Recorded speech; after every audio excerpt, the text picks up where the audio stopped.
Mari kita masuki yang pertama, moderasi perspektif teori.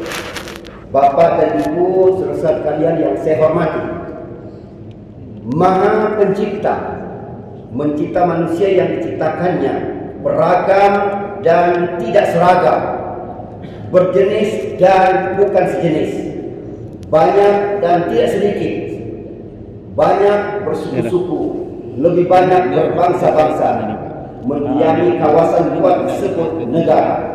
Selanjutnya diperintahkan untuk kenal, tahu, mengenal, mengetahui tentang sisi-sisi sosial kemanusiaan agar kita bisa nyaman, berdampingan, dan saling menguatkan sehingga target hidup tertinggi, adil, makmur, tak tergugatkan di negara NKRI. Itu adalah dari aspek perspektif teori. Itu makna moderasi. Kemudian moderasi perspektif arti dalam Kamus Besar Bahasa Indonesia, ahli bahasa menyepakati bahwa moderasi itu berarti mengurangi kekerasan, menghindari keekstreman. Mengurangi kekerasan artinya apa? Di dalam diri kita ini, di setiap manusia, di dalamnya dibekali oleh Allah apa yang disebut dengan kekerasan, bisa dalam bentuk yaitu kekerasan emosional dan kekerasan lainnya. Tapi juga ada solusinya, yaitu kita disuruh lembut. Maka di dalam Al-Quran dijelaskan fa'alhamaha fujuraha wa taqwaha.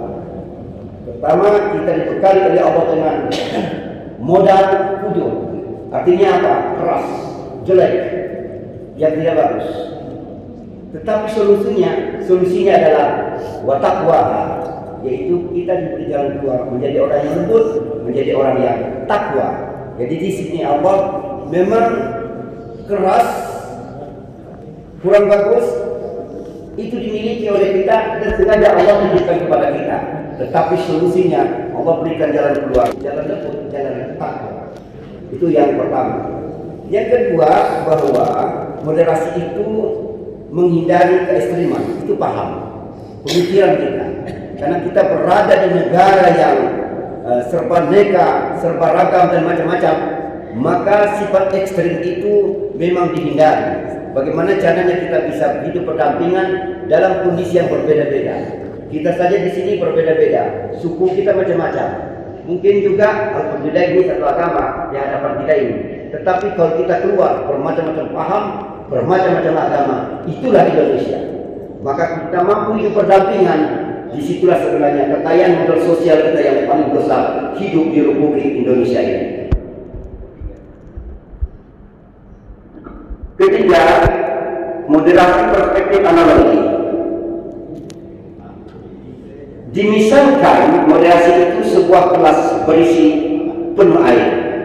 Gelas berisi penuh air, ya.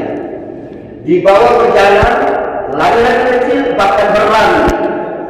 Air dan gelas itu dipastikan tidak tercecer, tidak tumpah, apalagi jatuh. Kedengaran mustahil bisa, tetapi harus bisa. Artinya begitu sulit moderasi itu dilakukan, tetapi mesti dilakukan. Disinilah perlu jihad, perjuangan, bahkan pengorbanan.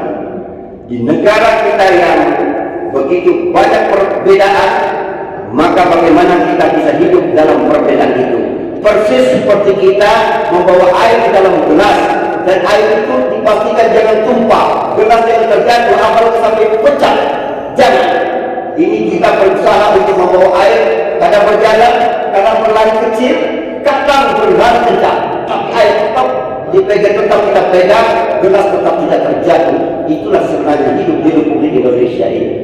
Kadang-kadang kita diperhadapkan dengan persoalan ketersinggungan ini dan ketersinggungan itu, tetapi bagaimanapun kita tetap bineka harus tunggal ika.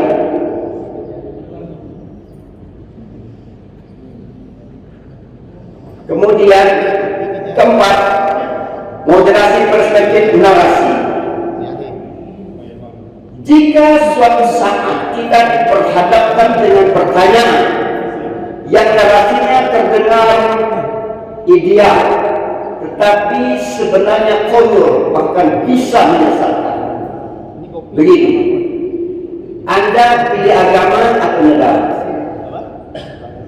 Anda pilih kitab suci atau Pancasila? Anda pilih nabi atau presiden? Anda pilih akhirat atau dunia?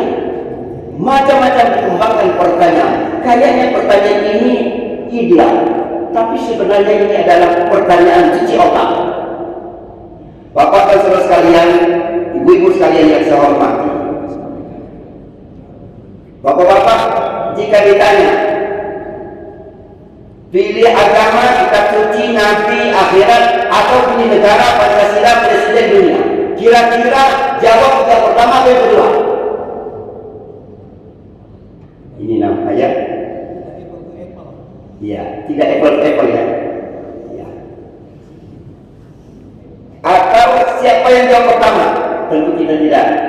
Ada jawab kedua, negara, Pancasila, presiden, dunia. Saya yakin tidak, karena memang tidak seimbang, tidak balance pertanyaan itu. Maka kalau kita menjawab yang pertama, pilih agama, pilih kitab suci, pilih nabi, pilih akhirat, itu sebenarnya indikasi cara berpikir orang-orang yang sudah ada indikasi radikal kanan.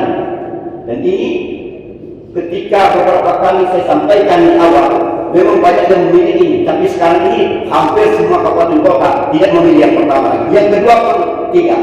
Negara, Pancasila, presiden, dunia. Ketiga yang memilih itu, dia sudah liberal.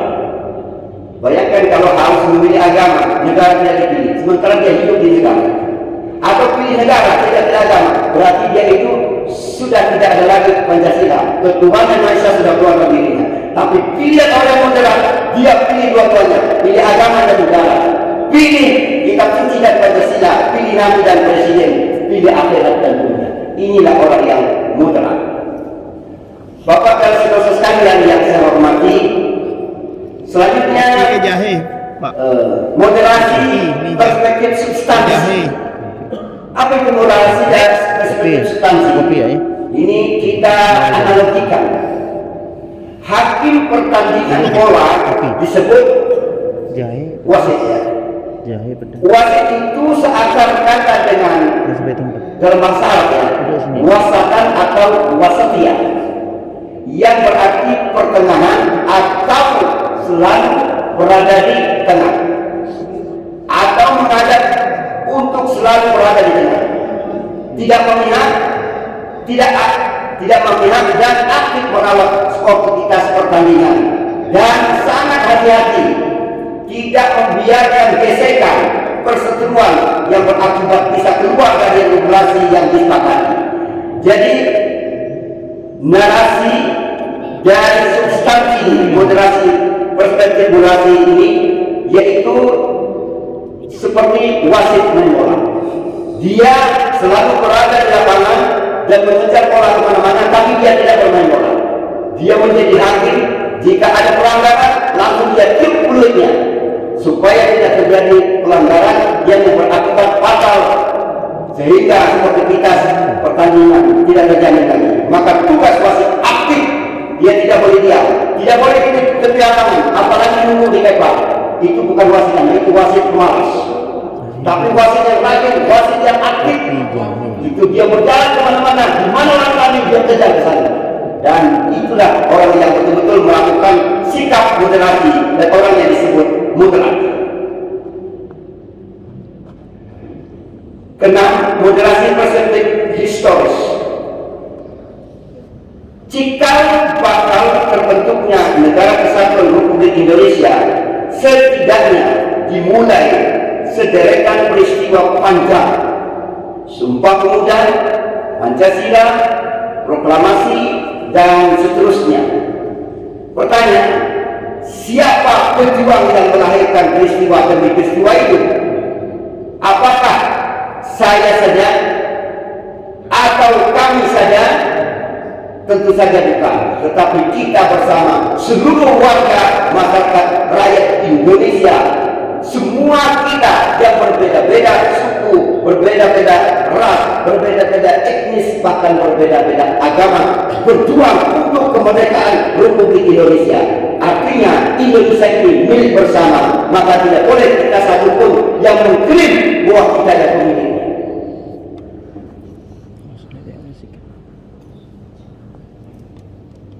Kemudian moderasi perspektif reality, fakta. Indonesia ini kian mapan, negara besar, penduduk terbanyak keempat dunia, ribuan pulau, suku, bahasa, budaya, keyakinan, dan banyaknya agama resmi.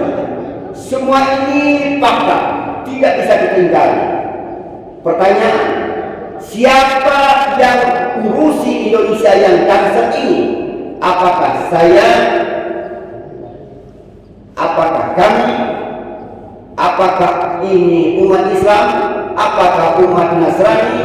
Apakah umat Hindu, Buddha, atau dan lain sebagainya? Tentu saja bukan.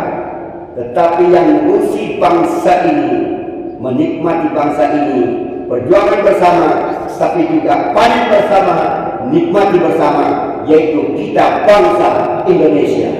Ini secara realiti yang harus kita pahami bersama dan kita akui bersama. Kalau begitu, masih beranikah berkata bahwa kelompok kami saja yang mendirikan Indonesia? Masihkah punya nyali mengklaim bahwa saya atau kelompok kami saja yang berjasa membangun NKRI? Masih besarkan syahwat menjustifikasi bahwa saya atau kami saja yang berhak menikmati kemakmuran bumi Nusantara ini? Atau tentu saja jika masih punya sedikit saja rasa malu, pasti akan berkata, Indonesia, NKRI didirikan bersama, dibangun bersama, dan sepantasnya dinikmati bersama apa saja karunia yang terkandung di dalam bumi Nusantara.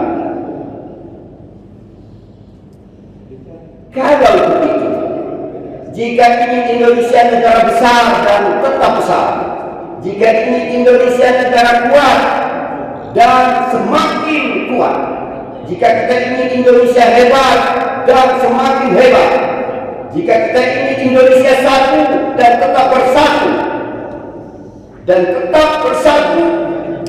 bersatu dalam kebesarannya, bersatu dalam kekuatannya, dan bersatu dalam kehebatannya, kemudian bersatu dalam menikmatinya, maka rawat sungguh-sungguh teori moderasi, arti moderasi, analogi moderasi, substansi moderasi, historis moderasi, dan reality moderasi, yaitu mampu bahagia hidup berdampingan dalam perbedaan, tetapi terjalin kerukunan dan kemesraan. Terima kasih. Demikian yang dapat saya sampaikan. Wallahu a'lam bishawab. Assalamualaikum warahmatullahi wabarakatuh. Waalaikumsalam warahmatullahi wabarakatuh.